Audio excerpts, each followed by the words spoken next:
Hello and welcome to Junk Science. My name's Will, I'm the Ed Specialist here at MCOE, and today we're going to be doing a science experiment with stuff we just found around the house and the garage to learn about energy. I gathered materials such as a putting green, some golf putters, golf balls, PVC curved gutter, dominoes, and toys that I found just in my living room. Our learning target today is connected to the next generation science standard, HSPS3. We have two students here who will be working together in order to design, build, and refine a device that works within given constraints to convert one form of energy into another form of energy. So I'd like our first T coaches to introduce themselves. We'll start over here. Hello, my name is Alyssa. Hi, my name is Ray. Thank you, coaches. And we're going to explain our Rube Goldberg device for our audience. So Alyssa, would you mind explaining the Rube Goldberg device that you created with your partner? We first got the putting green that you just used in the house to practice, and it pops the ball back. So you hit it and you pop it back to hit the gutter PVC pipe, and it hits the dominoes, which then hits the bunnies. Nice, okay.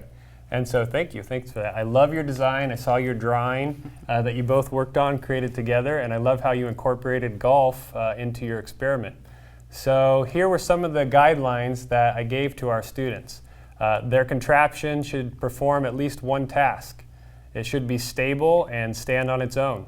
The contraption should be made using items found around their home or borrowed from a friend, and I asked them, please don't purchase anything for this project. The contraption cannot take longer than 10 minutes to set up, so I did bring a timer.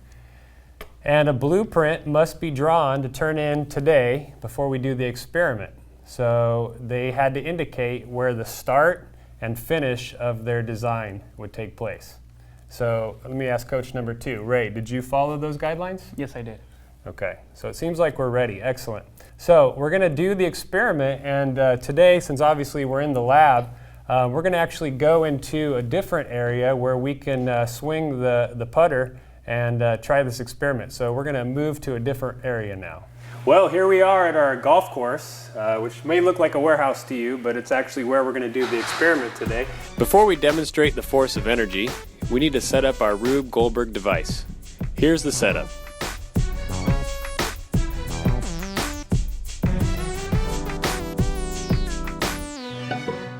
And I'm going to have our students show us what's going to happen in this experiment. So Alyssa, can you explain what should happen? So we're going to start with the all-star, and we're going to try and make it in the hole so that we get more points. And then there's a little contraption that bounces it back, and it's going to go through this, and the ball is going to hit the dominoes and then hit the bunnies, and the bunnies are going to race to pass the finish line. Okay, so that, according to your drawing, which I saw earlier today, that sounds like exactly what should happen. Now, do you think that there may be some sort of problems along the way? Do you predict that anything could go wrong? So what do you think? Basically, one, we may miss the shot, and the other one is about the contraption. If it maybe like bounce off like in a different direction. When it comes out the PVC pipe, it could go like in a different direction, probably knock down just one line of the dominoes. Okay.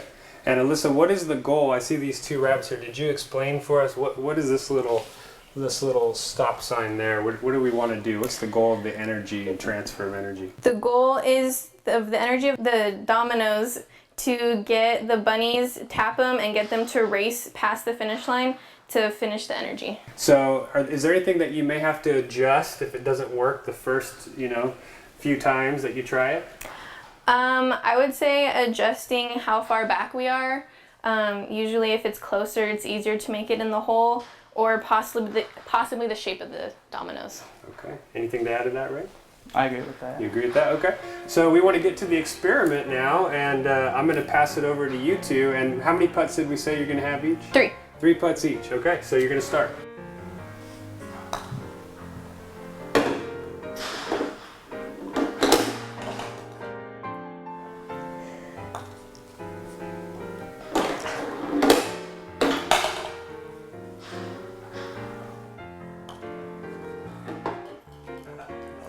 3 shots for Alyssa.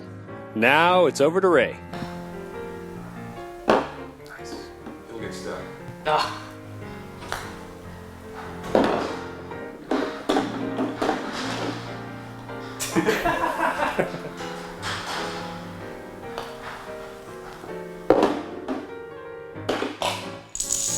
Oh! Yes! That was okay, but it just didn't happen the way we were expecting. Maybe we need a design change. The coaches decided to make 1 line of dominoes rather than 2. Let's see what happens. Let's go with 1 row of dominoes to make it more fair for the hair. Go, go. Do it. Oh, it only made 1 work. Nice job. Excellent, you guys. All right. So let's take this back to the lab and let's talk about it, okay? Yeah. Debrief. All right. So, Alyssa and Ray, that was fantastic. Do you think that was a successful and efficient design in the transfer of energy? I'd say our original design wasn't, but after we changed it, it was much better. Okay, how about you, Ray?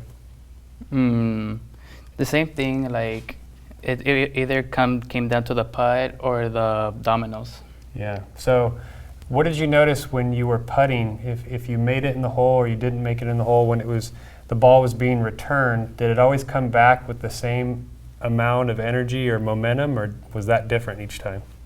I'd say it was different each time. It depended on how hard our putt went, if it got stuck a little bit in the returner, if it got stuck in the gutter thing a little bit. Okay, good.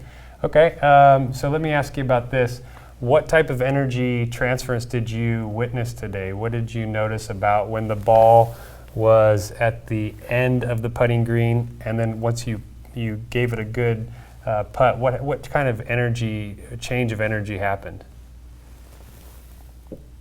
I'd say it went from potential to kinetic.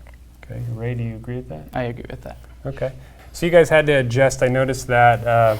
I did notice that the ball got stuck in here a few times, and then your dominoes. You did a different design with your dominoes. What kind of adjustments did you make with those dominoes? Well, after a couple times of hitting, we noticed that it was just hitting the 1. So we decided rather than having 2 lines the whole time, we'd go down to just 1 and then split it out at the end. So do you think scientists do that? Do they have to adjust, make changes when they're doing experiments? Of course, they do it all the time. Yeah. So is there a certain amount of failure in science? All the time. All the time, right? Okay, good, both of you. So what I'm going to have you do is both go reflect on what you've learned today and write down in your science journals what you've done. And I want you to go back to your drawing, your original plan, and talk about how you made changes while doing the experiment today. Okay, I'm proud of both of you. You did a great job. Give me a high five. Okay, Nice. really good. Thanks, guys. So thanks for watching the junk science lesson today. This full lesson can take anywhere between a week and a month, and everything will be online for more resources. I do have a few questions for the audience if you are sharing this with your students.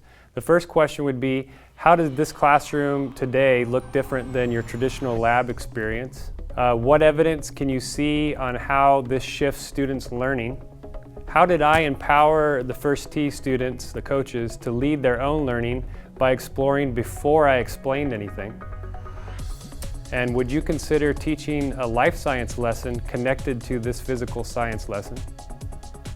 And then finally, what elements of STEAM did you see in today's lesson? So again, thank you for watching our junk science lesson today. For more ideas and resources, please check the STEAM resource page on my blog that's on the MCOE website.